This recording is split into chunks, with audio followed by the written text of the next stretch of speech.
Sur RFI TV, on s'approche tout doucement eh bien, de la fin du peloton de la F1 et de la fin de notre tour d'horizon des écuries du championnat 2013. Plus que 11 écuries, on le sait, hein, avec la Scuderia Toro Rosso, qui est cette équipe ex-Minardi, donc une équipe qui historiquement a toujours été en fond de grille, et puis qui, grâce évidemment aux investissements de Red Bull, et aussi à la vision quand même, au management de Red Bull, est sorti un peu de ce statut de petit poussé, même si c'est toujours basé à Faenza, toujours avec les Italiens, l'esprit de Giancarlo Minardi est encore là. Mais il y a eu cette victoire de Vettel à Monza en 2008, tout d'un coup, cette équipe qui sort de nulle part. On ne savait pas encore que Vettel était le triple champion du monde qu'il est devenu. Et Red Bull qui a toujours été entre deux eaux en disant bon, qu'est-ce qu'on fait. Clairement, cette équipe, ils ont investi dans cette équipe pour avoir un terrain de jeu pour former les jeunes pilotes.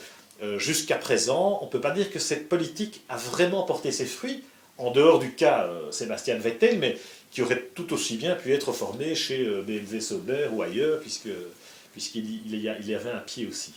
C'est vrai, d'abord, c'est très sympathique, une équipe qui a vocation à former des jeunes talents, et donc ça, déjà, je trouve ça très chouette, et j'adore suivre ce genre d'équipe, et à l'époque, même à Alguersuari, Buemi, c'était intéressant de voir comment allait-il faire par rapport à leurs aînés de Red Bull. Une chose, il ne faut pas oublier que quand Vettel a fait gagner la Toro Rosso, c'était une copie conforme de la Red Bull, elle était encore dessinée par Adrian Newey. Après, ça n'a plus été possible parce que ce n'était plus légal de le faire, et donc chez Toro Rosso, ils ont dû concevoir eux-mêmes leur voiture. Cette année-ci, maintenant, l'année passée, ils ont raté leur voiture, la voiture n'était pas bonne, et donc les deux espoirs que sont Ricciardo et Vergne n'ont pas vraiment pu se mettre en évidence. Cette année, il y a beaucoup plus d'espoir, étant donné que James Key, ex-Sauber, est arrivé. Donc si il nous dessine une bonne Toro Rosso, il n'y a pas de raison qu'il ne le fasse pas. Moi, je m'attends à des coups d'éclat de Daniel Ricciardo et de Jean-Éric Vierne. Vous avez vu en Espagne, je veux dire, la Toro Rosso, quand on la met sur la piste, boum boum, ils font des temps. Donc moi je crois que James Key effectivement est l'homme de la situation, en tout cas est un des plus doués des ingénieurs de sa génération. Alors il est arrivé quand même relativement tard chez Toro Rosso, donc la voiture, oui, il est là pour peaufiner, pour tirer la quintessence, mais les grandes lignes de conception étaient quand même décidées avant son arrivée. Bref, c'était valable chez Sauber aussi, donc on a vu ce qu'il a fait de la Sauber. La Toro Rosso peut-être nous surprendre et faire une saison à la Sauber, c'est tout le mal qu'on souhaite à Jean-Éric et à Daniel Ricciardo, parce que la question c'est quand même de se poser par rapport à la vocation de ce team voulu par Red Bull, c'est, alors certes, ça a permis de sortir Vettel du lot, et on a une pensée quelque part émue pour l'autre Sébastien, c'est Sébastien Bourdet évidemment, qui était l'équipier de Vettel à l'époque et qui n'a vraiment pas démérité. Il n'a pas démérité. Mais bon, il est tombé sur un os, en l'occurrence Vettel. On a eu la génération Alguersuari-Buemi qui se sont neutralisés l'un l'autre, donc ils ont été aux limites de la voiture, mais ils n'ont jamais sorti ce coup d'éclat qui aurait permis de dire celui-là c'est vraiment un tout bon. Mais peut-être qu'ils sont très bons tous les deux. Et moi, j'ai quand même un peu de peine pour Sébastien Buemi, qu'on aime beaucoup, et pour ce Jaime Alguersuari, qui quand même, en étant parachuté en F1 à 19 ans, avec un minimum d'expérience derrière lui, et qui est retombé sur ses pieds, et il se fait virer au terme d'une saison, où il marque des points régulièrement, il se qualifie en Q3 avec une auto qui est quand même pas une flèche, enfin... Et le gars, on lui promet encore monts et merveilles, et il s'est visiblement fait avoir comme dans un bois, puisqu'il est extrêmement piéton jusqu'à preuve du contraire. Pilote d'essai chez Pirelli, pardon, enfin en 2013, j'ai pas l'impression qu'ils vont faire beaucoup de kilomètres, les pilotes d'essai Pirelli, en tout cas tant que le contrat 2014 n'est pas confirmé. ils se sont un peu neutralisés ces deux-là, mais est-ce qu'on ne peut pas dire la même chose de Vergne et Ricciardo l'an dernier? Je sais que toi tu es un fan de l'Australien. Moi, je suis un fan de l'Australien. Je trouve qu'il a une pointe de vitesse, très très bonne pointe de vitesse. D'ailleurs, il a vraiment dominé Vergne en qualif. Après, en course, ils étaient plus ou moins égaux, donc ce qui prouve que tous les deux ont un bon potentiel. Maintenant, 16 égale 11, hein, ça c'est égaux chez Ziff, donc il y a des petits problèmes de calcul. Oui, mais quand il était en position à marquer des gros points, il abandonnait, enfin. Euh, mais bon, moi je crois un peu plus en Ricciardo, mais Vergne a aussi un très très bon potentiel. Le problème, c'est qu'ils ont affaire à Helmut Marko qui ne fait pas de cadeaux.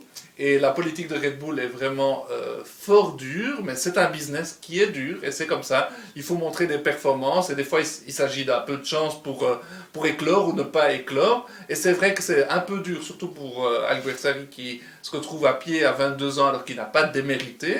Et probablement, on l'espère, il aura une deuxième chance, un peu comme Sutil cette année, qui est revenu, on ne s'y attendait pas. Donc, cette année, ça va être très intéressant, parce que étant donné que Weber est en fin de carrière, on a l'impression que c'est probablement sa dernière année chez Red Bull.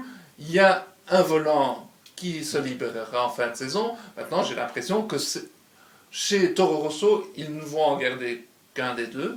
Il y a une vraie carotte. Il y a une vraie carotte, et donc c'est vrai que, comme tu dis, ils ont tendance à se surveiller l'un l'autre, parce que dans le fond, ce sont les seuls avec qui on compare. Et ils se connaissent bien parce qu'ils ont été formés dans le même moule, effectivement, avec Helmut Marko, dans les mêmes équipes, etc. Alors moi j'aime beaucoup Helmut Marko, hein. Il y a beaucoup de gens qui ne l'aiment pas, moi j'aime beaucoup Helmut Marko parce qu'il a un pragmatisme, en plus c'est un type qui a un sens de l'humour formidable, et puis ça a été un très très grand pilote, ce que peu de gens savent, et il connaît très bien la course, un vrai passionné, j'aime beaucoup le docteur Marko. En revanche, je ne pense pas que sa politique soit miraculeuse. Il a quand même des moyens illimités avec Red Bull, et jusqu'à preuve du contraire, il y a eu beaucoup plus de déchets que de réussites dans ce fameux junior team. Et finalement, la seule réussite, c'est Vettel. Alors évidemment, elle est exceptionnelle. Le problème de Marco, c'est qu'il cherche un deuxième Vettel, et qu'il va peut-être pas en trouver sous le sabot d'un cheval, c'est pas de mal la veille, quoi. Et donc il est très exigeant envers ces jeunes pilotes. Moi, j'ai un peu peur que ça continue entre Vergne et Ricciardo comme en 2012, comme entre Buemi et Alguersuari dans la génération précédente, et que du coup, s'il n'y en a pas un des deux, ils ont vraiment l'obligation, quelque part, de se tuer l'un l'autre. Et de faire un coup d'éclat. De s'entretuer, parce que s'il n'y a pas mort d'homme, ils sont morts tous les deux. Donc c'est très intéressant comme cas de figure, parce que, quand même, chez Red Bull, il y a en double fil Antonio Félix da Costa, le portugais, hein, qui marche très très fort en Formule Renault 3.5 et qui est prêt à bondir. Et on sait que Marco, il est prêt aussi à mi-saison, s'il y a un pilote un peu moins bien que l'autre, il le débarque et il va mettre da Costa dans l'autre voiture. Si on le voit arriver le vendredi matin, déjà, ce serait un signe.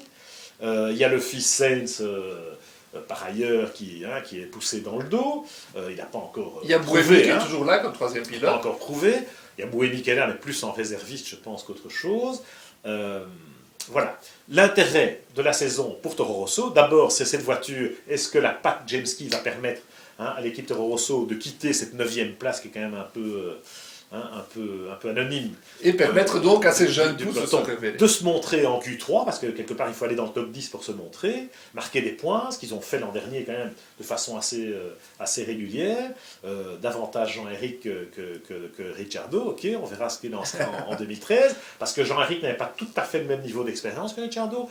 Jean-Éric n'a pas d'excuse maintenant, il sait qu'il doit performer en qualif aussi, ce qu'il n'a pas fait l'an dernier, et que sinon, ben voilà, il aurait eu sa chance, et ce seront des jeunes retraités comme Alguersuari et Buemi le sont hélas devenus. C'est vrai, et il faut rendre hommage à Red Bull, parce que pas mal de ces pilotes n'auraient jamais eu la carrière qu'ils ont eue, la chance de se montrer, d'accéder à la F1 sans Red Bull, et c'est vrai que Helmut Marko, il ne fait pas de sentiments, il regarde les résultats, c'est un type très pragmatique, c'est un type qui a aussi énormément de bon sens, il a beaucoup d'expérience, il connaît la course, il a été pilote de Formule 1, il a gagné le Mans, donc on ne va pas le lui apprendre. Et puis il est quand même aux manettes aussi chez Red Bull Racing, hein. Helmut Marko, c'est quand même l'éminence grise de Dietrich Mateschitz. Tout à fait. Et chez Red Bull Racing, Hamilton Keynes, c'est quand même Marko qui tient la boutique aussi. Donc respect. Hein, qui est l'œil de Salzbourg, sans jeu de mots idiot forcément, puisqu'on sait que le pauvre Helmut a perdu un œil dans ce Grand Prix de France à Clermont-Ferrand en 72, mais là on digresse mon cher Ziv, et on parlera des FAI classiques à l'autre jour sur FAI TV. Et à demain pour continuer, pour terminer bientôt ce tour du paddock.